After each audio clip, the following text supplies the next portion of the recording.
essayer de projeter un maximum de choses pour que ce soit le plus clair et le moins long possible. Donc, vous savez que le 15 décembre prochain, normalement, nous votons le budget primitif. Donc, en application des dispositions prévues par les articles 11 et 12 de la loi d'orientation du 6 février 2012, l'élaboration du budget primitif est procédée pour les communes de plus de 3500 habitants d'une phase préalable constituée par le départ d'orientation budgétaire dans les 2 mois précédant l'examen du budget. Ce débat permet de présenter et de discuter les priorités qui seront affichées dans le budget primitif et informe de l'évolution de la situation financière de la commune. Il est rappelé que le DOB n'a aucun caractère décisionnel et en conséquence ne donne pas lieu à vote à l'issue des débats, mais qu'il est matérialisé par une délibération. Alors, premier paragraphe, les grandes orientations des finances publiques dont nous dépendons évidemment, qui sont présentées dans la loi de programmation des finances publiques 2014-2019. Elles s'inscrivent dans la stratégie de redressement des finances publiques qui passe par la réduction de la dette publique. L'objet premier du PLF pour 2015 reste la réduction du déficit public et l'équilibre structurel des finances publiques à atteindre d'ici la fin de la législature. Ainsi, la trajectoire de finances publiques présentée par le gouvernement doit permettre de ramener le déficit public sous la barre de 3% en 2017. Donc, ce plan indique que l'objectif fixé à 3,6% du PIB n'a pas été atteint en 2014 en raison d'une très faible croissance économique et d'une inflation très faible. Pour 2015, le déficit budgétaire passerait ainsi de 87 milliards d'euros à 75,7 milliards d'euros, soit une amélioration de 11,3 milliards d'euros. Pour atteindre cet objectif, le programme d'économie annoncé est réaffirmé et s'élève à 50 milliards d'euros à l'horizon 2017. Nous avons un premier tableau. Donc vous avez les chiffres en milliards d'euros pour savoir où seront prises ces économies. Donc, les transferts aux collectivités locales étant pour l'État une dépense, le gouvernement en tant que collectivité participe à l'effort de redressement. Donc en 2013, il y a une stabilisation des concours de l'État, 2014, diminution de 1,5 milliard d'euros, 2015, diminution de 3,7 milliards d'euros par rapport à 2014, 2016, diminution de 7,3 milliards d'euros par rapport à 2014, et en 2017, diminution de 11 milliards d'euros. La prévision pour l'évolution de nos ressources, donc en 2013, 1198 euros par habitant, la moyenne des communes de même strate était 1167. En 2012, 1230 euros par habitant, la moyenne des communes de même strate 1164 euros. En 2013, donc la commune a encaissé 1198 euros habitant, soit 2,6% de moins que sur l'exercice 2012, et ce, malgré le nombre d'habitants à la hausse. Ainsi, en 2015, les prévisions de recettes seront prudentes. Elles sont estimées à 10 335 000 euros, sensiblement égales à celles de 2014. Nous vous rappelons rapidement ces recettes. Vous avez les recettes fiscales. La commune encaisse chaque année versé par 12e le produit des impôts locaux, produit des taxes foncières bâties, non bâties, la taxe d'habitation. C'est 42% des recettes de fonctionnement, soit environ 4 335 000 euros.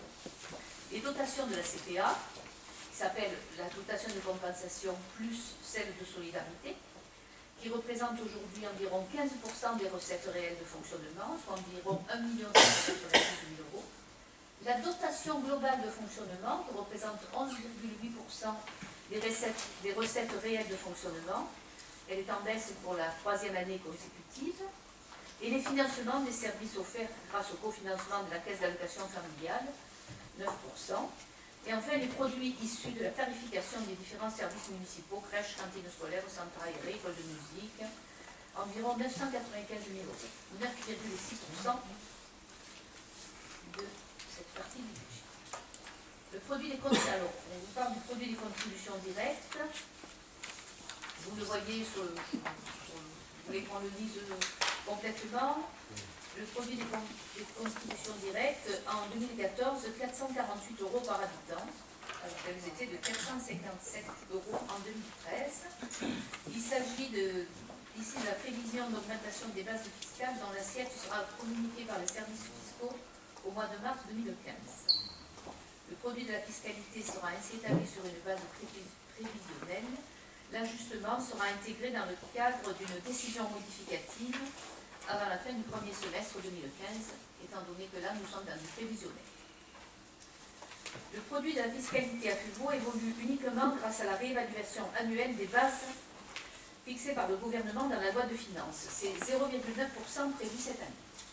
Donc, une augmentation de 0,9% des bases. Mais aussi par l'évolution de l'habitat, ce qui explique les fluctuations d'une année sur l'autre, alors que les taux sont restés identiques. Ils resteront encore stables en 2015, ils n'ont pas été revalorisés depuis 1997. Donc, on vous les rappelle rapidement, c'est 19,50% pour la taxe d'habitation, 21,02% pour la taxe foncière bâtie et 37% pour la taxe foncière non bâtie. Donc, les évolutions, il n'y en a aucune. Vous avez une comparaison avec la moyenne des communes de même strate. Voilà. Les produits fiscaux ont progressé de 100% sous l'effet de l'évolution des bases et de 0% sous l'effet de l'évolution du taux. Ce nouvel indicateur nous permet d'identifier et d'analyser les origines de l'évolution des produits fiscaux. L'effet base mesure l'évolution du produit fiscal dû à l'augmentation de la matière imposable, création de logements, extension, piscine, logement, activité économique. Et l'effet taux, l'évolution des produits fiscaux qui découlent de la variation des taux d'imposition votés. Ça, vous devez l'avoir affiché. Oui. Voilà. Vous avez l'évolution. On voit bien que le taux reste stable de 9,5. Hein. Voilà. Et par contre, on voit bien que le fait que les bases progressent environ de 1 et quelques % par an, on a, et l'évolution de la population, il y a une augmentation des bases. Donc, actuellement, nous avons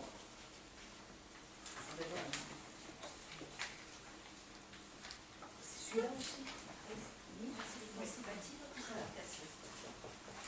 Vous avez l'évolution des bases des taux qui apparaît aussi. Ensuite, comparaison des taux d'imposition avec les communes voisines de strates démographiques similaires. Vous avez FUVO, Venelle, Lormérance, Retz, Aiguille, Bel-Air, Lambès et la moyenne.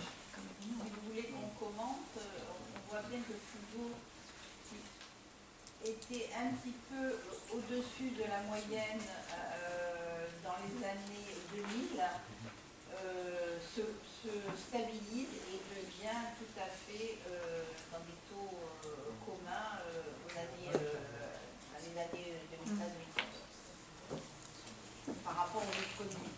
Vous voyez bien que la majorité des communes ont augmenté leur taux de façon conséquente, alors que FUVO, qui avait un taux un petit peu élevé en 2000, se retrouve aujourd'hui dans une bonne moyenne. C'est sur le foncier monétique que c'est le plus bas. Oui. Donc, le produit des impôts par habitant, vous l'avez, donc FUVO par habitant 457 €, Venelle 592 €, Retz 466, Aiguille 490, Bel-Air 564 et Lambesc 398. Donc nous sommes raisonnables. Il n'y a que Lambesc et puis il y a moins de produits par habitant.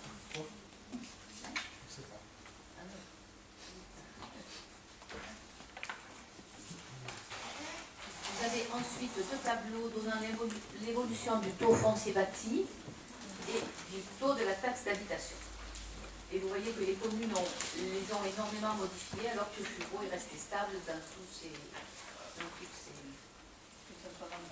Voilà, dans le foncier bâti et non dans les mêmes...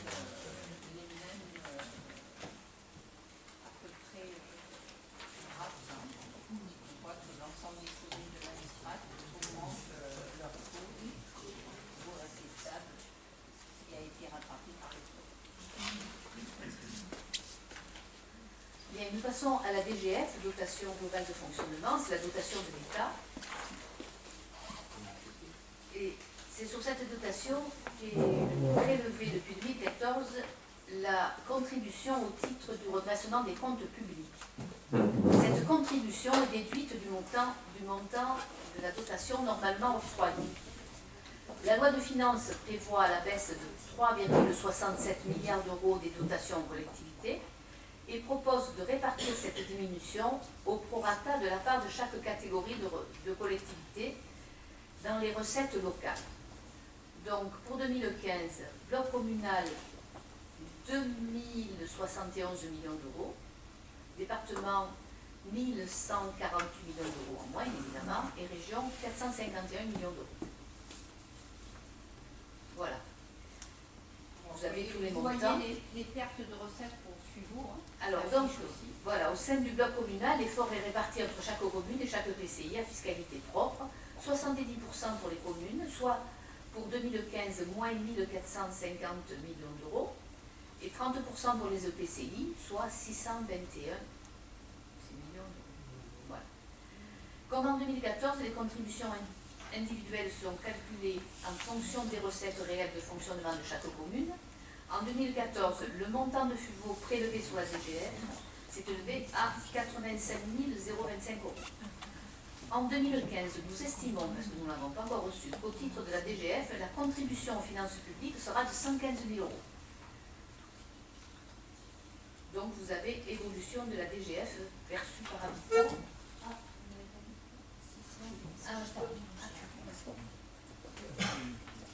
Non, mais sinon on l'a souligné.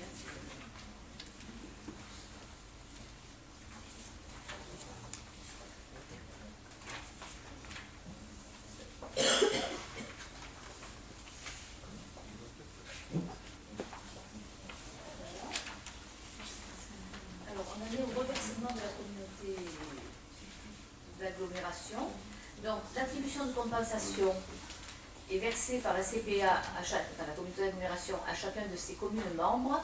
Elle constitue une dépense obligatoire pour la communauté.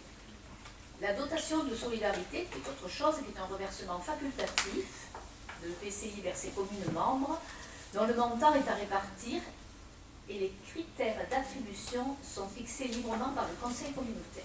Je crois que cette année, ils n'ont pas été modifiés. Voilà, pour l'instant. La communauté a récemment proposé aux communes de leur garantir les sommes versées à périmètre de compétences et de charges constantes en intégrant à l'attribution de compensation à partir de 2014 une partie de la dotation de solidarité. Ainsi, l'attribution de compensation sera en 2014 de 1 443 889 euros et la dotation de solidarité étant fixée pour l'instant à 148 499 euros. Toutefois, les discussions sont encore en cours pour limiter les disparités importantes qui existent entre les communes lorsqu'on cumule les deux attributions. Les critères sont recherchés actuellement pour pouvoir stabiliser, pour pouvoir diminuer ces disparités. Personne n'est d'accord. Alors, la dotation de compensation, c'est ce qu'on touche en fonction de ce que procurait la TLE lorsqu'on est rentré dans la communauté du Pays d'Aix. Et la dotation de solidarité, c'est avec le surplus de cette TLE, elle est répartie entre les différentes communes de la CPA. Elle est répartie sur des critères qui peuvent être modifiés par le conseil communautaire et qui ont été modifiés. Une année, tout le monde a eu la même chose, ce qui faisait que la commune de Saint-Antonin, 200 000 euros. Voilà, la commune de Saint-Antonin avait une dotation par habitant qui était énorme, et les communes comme les Pennes, Mirabeau, Vitrolles, qui n'avaient plus d'habitants, elles avaient une dotation très faible. Donc les critères ont été modifiés, mais il y a des discussions très... C'est très difficile parce que pour trouver des critères qui conviennent à tout le monde et qui ne mettent pas certaines communes en dessous d'autres, c'est difficile d'arriver à trouver un consensus. Alors, ils avaient retenu le nombre d'habitants, il avait été retenu aussi le potentiel fiscal de la commune, et il y avait eu beaucoup de critères retenus, mais après, ça a été très difficile à mettre en œuvre. Alors, l'évolution des autres ressources de financement, la CAF, donc, qui a communiqué ses modalités d'intervention pour la mise en œuvre de la réforme des rythmes scolaires, elle versera 50 centimes d'euros par enfant, bien en dessous des financements obtenus par la commune dans le cadre de la LAE. Les autres financements obtenus dans le cadre du contrat enfance-jeunesse feront l'objet de négociations en 2015 et notre contrat devant être renouvelé. La taxe locale sur l'électricité a été prévue, sera prévue à l'identique de celle de 2014, soit 250 000 euros. La taxe additionnelle des droits de mutation, dont l'évolution est très liée à l'évolution du marché de l'immobilier, est prévue à hauteur de 315 000 euros en 2015, mais sera sûrement réajustée parce qu'il y a eu quand même de fortes baisses, étant donné qu'il y a une baisse de l'immobilier. Alors, l'évolution de nos dépenses. Les charges de la commune. La commune a dépensé en 2012 1 145 euros par habitant et en 2013 996 euros par habitant. Il conviendra pour 2015 de stabiliser ces dépenses autour de, on pensait, 1 100 euros par habitant en poursuivant des efforts de gestion sur notamment la masse salariale, ce qui représente près de 54% des dépenses de la commune. Donc, vous avez un tableau avec les comparaisons sur les communes de même strate, le nombre d'habitants, le total des dépenses de fonctionnement par habitant. Donc, vous voyez que non, nous ne sommes pas la commune qui dépense le plus, c'est l'Aiguille avec 1 362 euros par habitant, et la moyenne étant à 1 015 euros par habitant. Donc, on est en dessous de la moyenne. Voilà. Donc, préserver une épargne de gestion et une capacité d'autofinancement à un niveau suffisant, puisqu'effectivement, dans le budget, ce qu'on ne dépense pas en fonctionnement, nous avons pour l'investissement. L'épargne de gestion est égale à la différence entre les recettes et les dépenses réelles de fonctionnement hors intérêt des emprunts. Ce solde représente l'autofinancement dégagé sur les opérations courantes. La capacité d'autofinancement net de FUVO est de 195 euros par habitant. Elle représente ce qui reste à la commune une fois qu'elle a payé toutes ses dépenses et remboursé sa dette. En un mot, ce qui lui reste pour investir. FUVO dispose aujourd'hui d'un autofinancement satisfaisant, mais qui devrait diminuer dans les années à venir compte tenu du repli des recettes. Vous avez donc l'évolution de la CAF de toutes les communes. Vous allez le voir, le FUVO est bien au-dessus de la moyenne. Oui. Hormis Aiguille, qui est un petit peu au-dessus, on est bien devant. La moyenne pour les communes de cette strate-là est de 111 euros par habitant. Vous avez même l'Ambès qui a une capacité négative. Oui. Alors, marge de manœuvre et capacité d'endettement. Donc, vous avez la dette de la commune, l'encours de la dette. En 2000, il était de 680 euros par habitant. En 2013, 631, soit une évolution de moins 7,21%. La moyenne des communes de même strate était de 881 euros par habitant. Vous avez donc l'évolution de la dette au-dessous.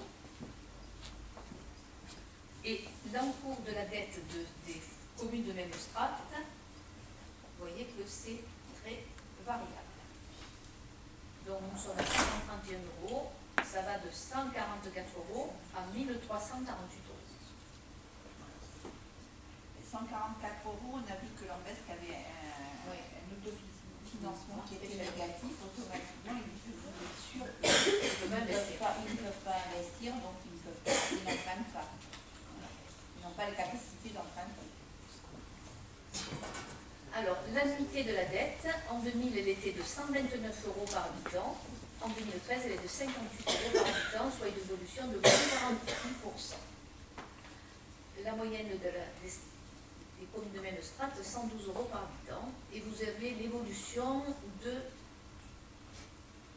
l'annuité de la dette de 2003 à 2013.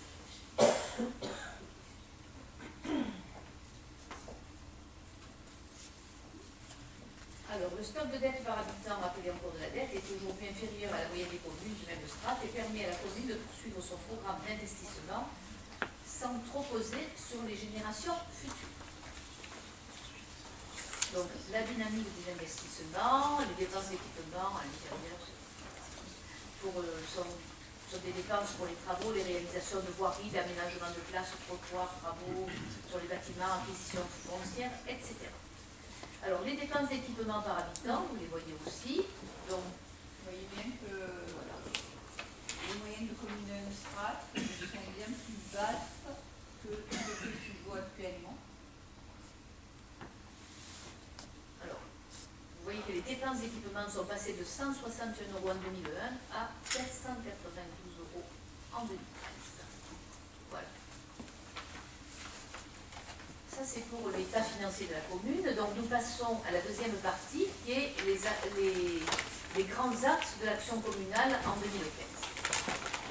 Donc, à l'étape du débat d'orientation budgétaire, tous les arbitrages ne sont pas finalisés et certains projets devront encore être affinés. Pour autant, le budget 2015 prévoit les études et lancements d'un certain nombre d'opérations qui s'inscrivent dans un programme pluriannuel d'investissement 2014-2018, ainsi que la continuité des politiques publiques conduites. Alors, dans le domaine de la politique d'enfance et jeunesse, nous avons poursuite du programme pluriannuel d'entretien et de remise à niveau des équipements scolaires. À l'école élémentaire Rouvière, nous allons terminer tous les travaux de réhabilitation.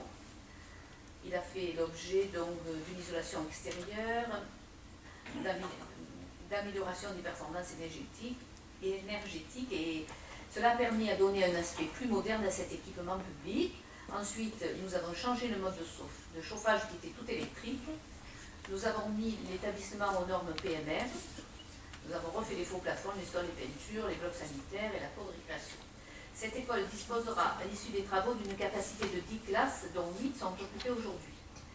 Création de locaux spécifiques à la LSH, extrascolaire, et à la LAES périscolaire. Dans le groupe scolaire Rouvière sont prévus des espaces propres au centre aéré, une entrée spécifique depuis le parking du dos de l'école, une salle d'accueil, une salle d'activité dédiée aux activités extra et périscolaires, dont l'amplitude horaire représente aujourd'hui 32 heures par semaine. On équipera ces locaux, poursuite des travaux d'entretien dans les autres établissements, acquisition de renouvellement de mobilier, création d'un sens d'entrée à l'école de la Barre, reprise de la rampe d'accès à l'école du 14 juillet, peinture, etc., réaménagement de blocs sanitaires, disons l'entretien que j'appellerais courant. Renouvellement du marché de la restauration scolaire, ça c'est obligatoire, fourniture et livraison de repas évités pour les 6 écoles de la commune et le centre aéré. Acquisition de matériel et petits équipements immobiliers dans le cadre de la mise en œuvre des lignes scolaires, poursuite des actions conduites dans le temps périscolaire dans le cadre du contrat enfance-jeunesse. Ce sont plus de 70 heures d'ateliers qui sont proposées chaque semaine dans les 6 écoles de la commune. Et ce, je peux vous dire que c'est vraiment pas dans toutes les communes. Acquisition d'un logiciel portail famille, extension de nos logiciels actuels pour améliorer les relations avec les plus de 800 familles utilisatrices de nos services. Ils auront accès à leur dossier, envoi de facture, cantine, centre aéré, garderie. Tout pourra se faire par mail. Paiement des familles qui possèdent un accès sécurisé sur leur compte, réservation en ligne et annulation pour la cantine, etc., etc. Mise en œuvre d'une ligne test pour le pédibus dans le cadre de la Genève 21 et mise en œuvre d'un conseil municipal des enfants.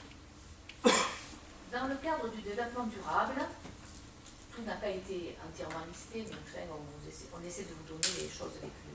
Livraison du parcours santé rénové agrandi dans la forêt des Planes, création d'un circuit parcours vélo pour les enfants dans la forêt des Planes, aménagement des abords du skatepark, études et réflexions sur la valorisation de la réserve foncière autour du stade de foot et sur nos futurs équipements, entretien et rénovation de nos espaces sportifs. Domaine culturel, désignation d'un maître d'œuvre pour la requalification de la maison pour tous en pôle culturel, création d'une salle plurivalente, réflexion sur le phasage de l'opération, agrandissement de la bibliothèque, l'école de musique et salle de spectacle, mais nous n'en sommes là qu'à la désignation du maître d'œuvre.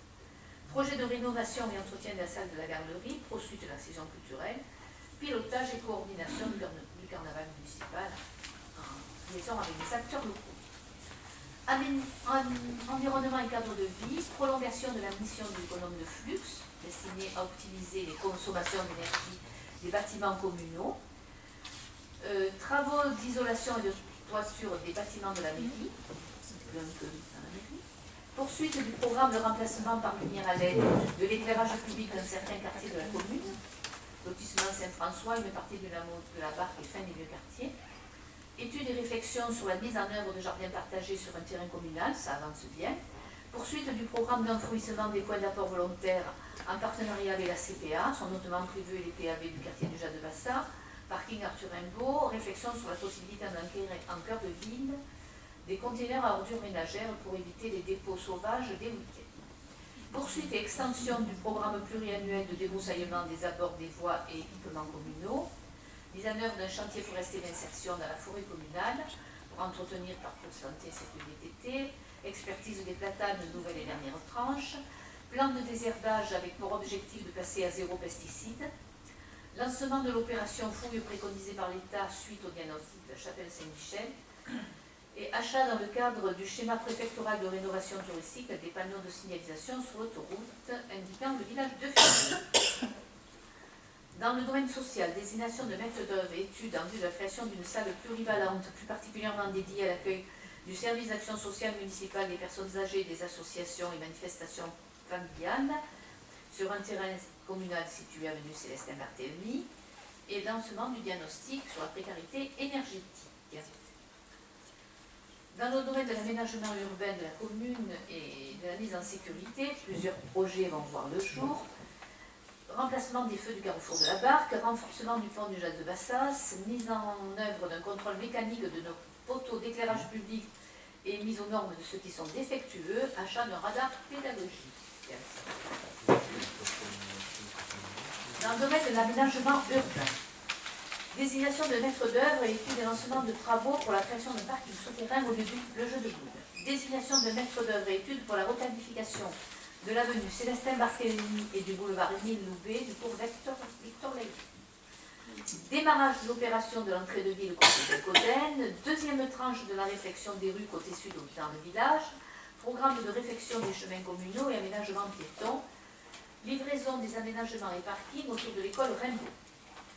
Budget annexe de l'eau potable, fonds de concours à la société nouvelle de HLM pour l'opération de logements locatifs sociaux résidence des Pins au hameau Brogilium, travaux qui ont déjà commencé, reprise des réseaux AEP, suppression des branchements en plomb dans les projets de voirie communale si nécessaire, étude de l'extension du réseau d'adduction d'eau potable le long du RD 57A des Bassines des Garias jusqu'aux terrains communaux situés après l'autoroute.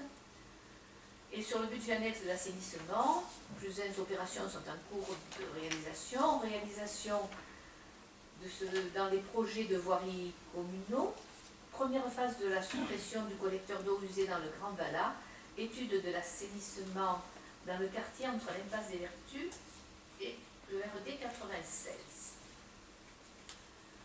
Tout comme ces dernières années, le vote précoce du budget conduira à un ajustement des recettes courant juin 2015, notamment pour la prise en compte des notifications des dotations de l'État et des bases de la fiscalité locale.